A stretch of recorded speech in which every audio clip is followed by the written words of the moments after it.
So I've always considered myself to be a bit challenged when it comes to making visual art. I am pretty much a stick figures kind of guy, and I haven't held a paintbrush for artistic reasons since I was a small child. All that to say, sometimes I wonder to myself, if I actually gave it a shot, could I actually be all right at painting?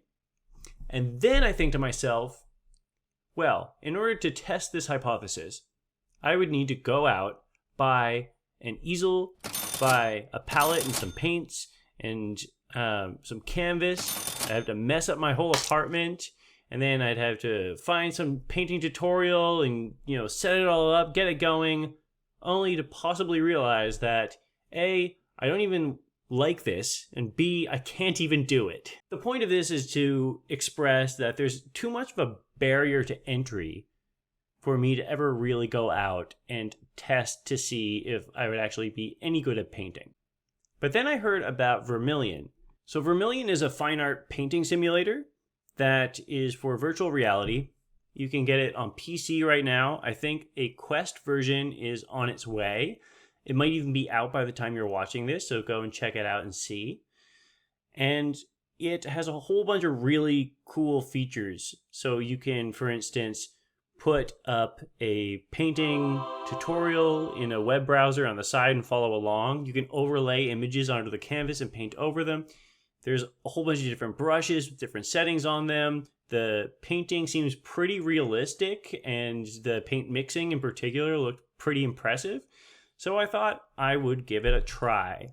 And I decided to take a kick at the can of printing this bird up here. Yeah, so stick figures person, that bird. Can I do it? Well, in this video, you're going to find out. So the first half of the video, I'm going to show you a time lapse that is actually condensed from about 5 hours of painting into like under 3 minutes. And then at the end, I'm going to go over some of the cool features of the app that made what I did possible. So do you think I'm actually going to be able to paint the bird? Let's find out.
All right, so I actually managed to do it somehow. Check it out. I painted a bird. Me with no artistic skill whatsoever. Seriously, I'm not kidding you on that. I am strictly stick figures, never painted before. Check out what I was able to do. I think that just kind of goes to show that artistic skills are actually skills that can be taught to people. You know, you don't necessarily need to be born innate with these kind of skills. That's what I am taking from this, at least. And VR certainly has helped me realize some of this potential, and it has me pretty excited. I really want to continue painting in here and maybe exploring some other artistic things. Anyway, all that to say, next up I'm going to be doing Vermeer's Girl with a Pearl Earring. No, I'm not. Just joking. Terrible joke. I'm definitely not going to be doing Girl with a Pearl Earring. And before I get too far ahead of myself, what I'm actually going to do now is I'm going to show you, and we're going to go through the Vermilion tutorial with you and just show you some of the stuff that made this bird possible. Great. So moving around the studio, so you can use teleportation locomotion by pulling the trigger to teleport around the studio, but to be honest with you, like, you're not really going to be leaving this area. And if you have room scale and you really want to like strut around a little bit, you can. You're probably not going to be teleporting very much, so don't worry about that. Room scale's enough. This is the next bit, so actually adjusting the height of these pieces. Just check it out. Look how smoothly and mechanically this moves. And can you hear? Maybe you can't hear. But there's like some like wood sliding kind of sounds. And there's like this feeling of weight to these things that just like, oh, I love all the little attention to detail. That's what gets me really excited in virtual reality. It increases the immersion. Just look how the wheels like turn realistically. I just love it. Cool. But anyway, the point is that sometimes you're going to be sitting, sometimes you're going to be standing. You're probably going to be painting in multiple sittings or standings. I certainly did. It took me 5 hours to make that painting, which is crazy. I would say that's probably 3 times the amount of time that any normal human being would take, but I was getting really anal about details and like maybe overly so. But I learned a lot from that. Anyway, so next up, grab the fan brush. Cool. So check out the brushes. So you can actually change the size of the heads of the brushes too. There's so many different kinds. But like, just check this out. If I like go up and down, boop, boop, I can actually change the size. So it's not only that you just have these brushes, they're magic brushes, and you can do some cool stuff with them. Some brushes can be scaled. Yeah, so that's what I was just doing. Not all of them can be, but the fan brush can be. Adjust your hold, so this is cool. Obviously, if you're getting in, doing some details, like it can be a little awkward moving this around. So if you actually hold the grip, you can change your grip, so you can get in and do like some little fine, detail-y kind of things. I'm gonna try and stop moving my head so much. Is that making you sick? Tell me in the comments if it's making you sick if I'm moving my head too much. How do I put this down? Here we go. Nope, I picked up the wrong one. Okay, so we did that.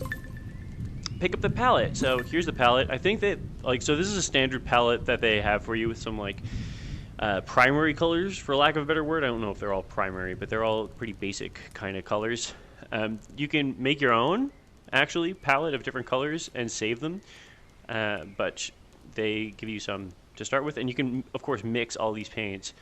Let's load a brush with some paint. Okay, let me just grab that properly. Okay.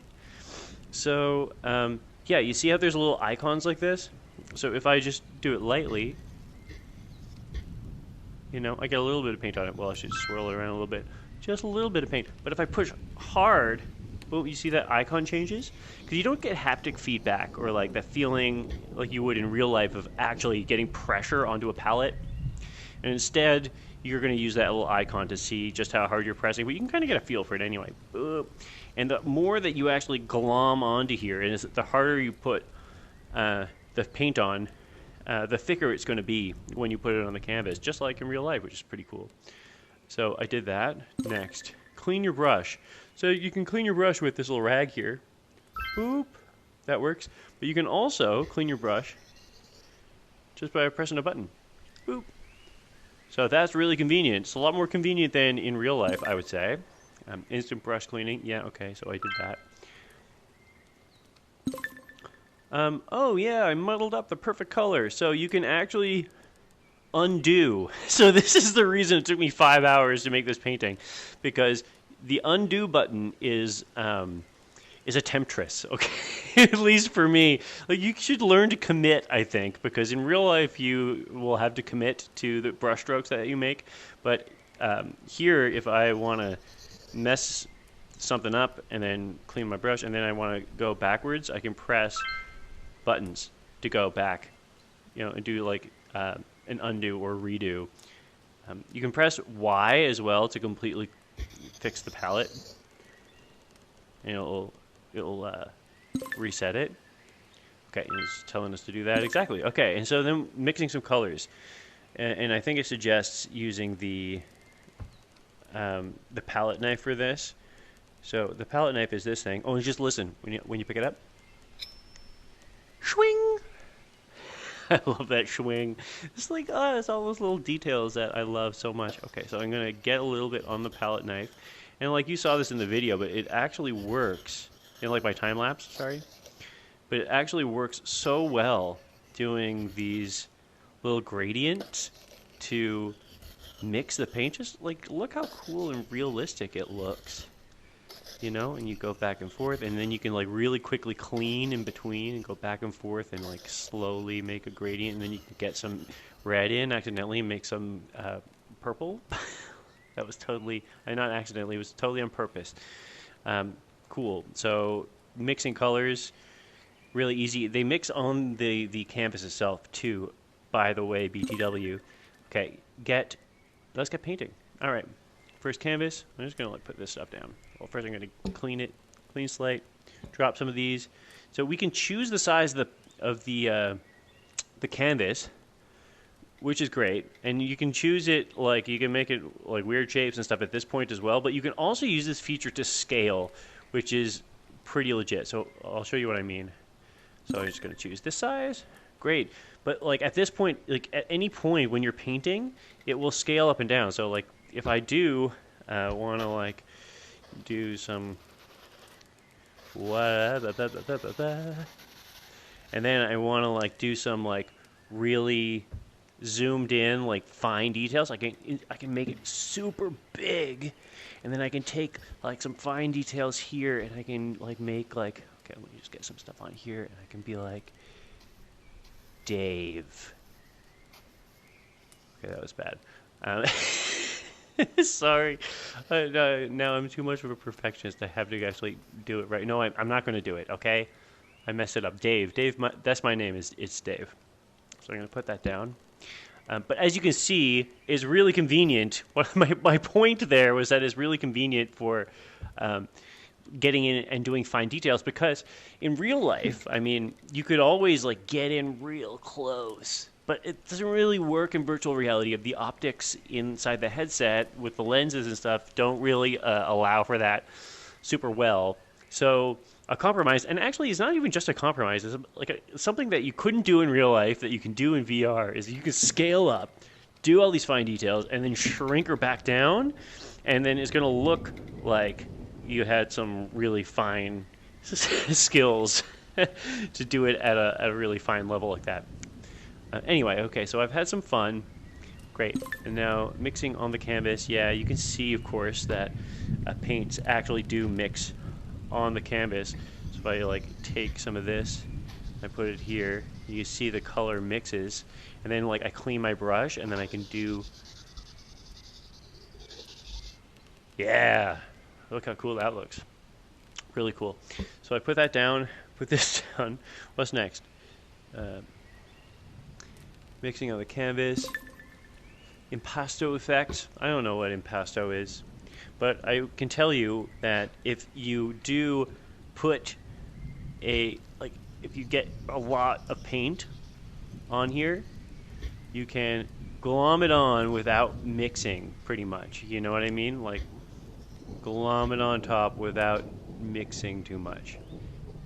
right? And you can even get like some nice, like, like thick kind of effects on the canvas. And when you export like some of this stuff, you can export it actually as a 3D model. And if you get some like 3D effects from your paint, it's actually going to like export in 3 dimensions, which is kind of cool. I don't know. Is it going to work better if I do? Oh, this is a blender brush. That doesn't sound right. If I did it with like this, like glom on some of this green. You see how realistic? Like, just check it out. So I do it on just this one side. Okay, actually, I didn't just do it on one side. Did it? Did it on both. But, yeah, you get more the more you press down, I guess. All right. Okay, Dave. All right. Let's move on. Because I'm not exactly demonstrating this very well at this point. Okay, let me put this stuff down. Impasto effects. Thick over thin, which I was just saying. If you put like thick paint over the thin, you're going to be able to not mix it so much. Not all accidents are happy. Oh yeah, the undo button. As I was saying, I love the undo button.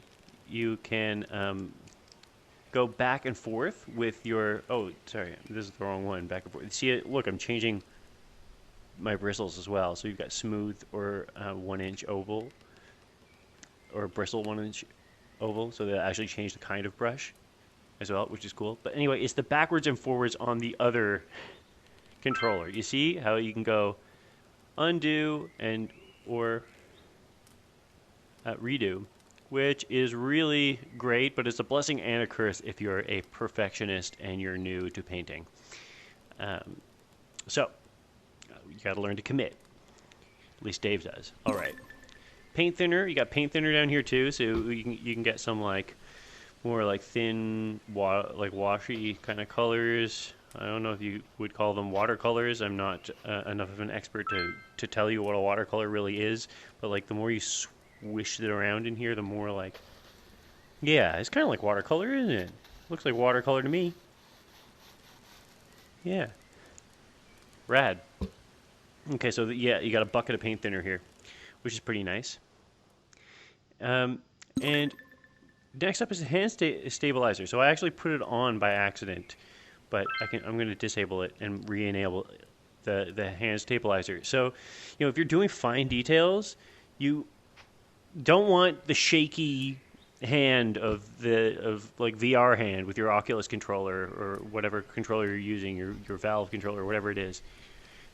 So if you press the B button, at least on this controller, you get a little bit more fine control over it. I'm so...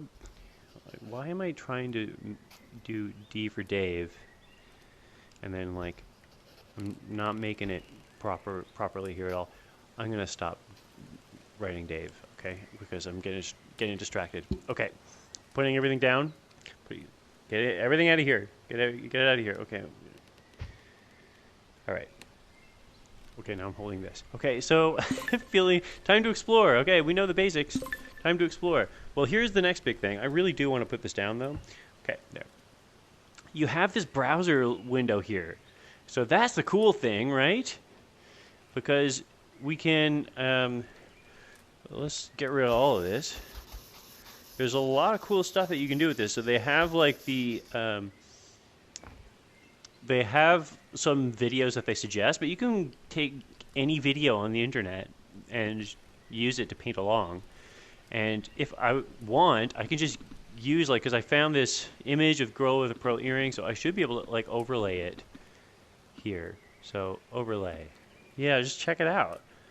It's so cool. You can overlay the girl with the pearl earring, and suddenly, you know, suddenly I'm Vermeer. You know? Easy. Easy Vermeer. You ever see that movie, Tim's Vermeer? Great movie. They do this documentary on how Vermeer does his, like, his lighting. Oh my god, it's cool. Check out Tim's Vermeer. Google it. Okay, so enough blabbing. You've got overlay.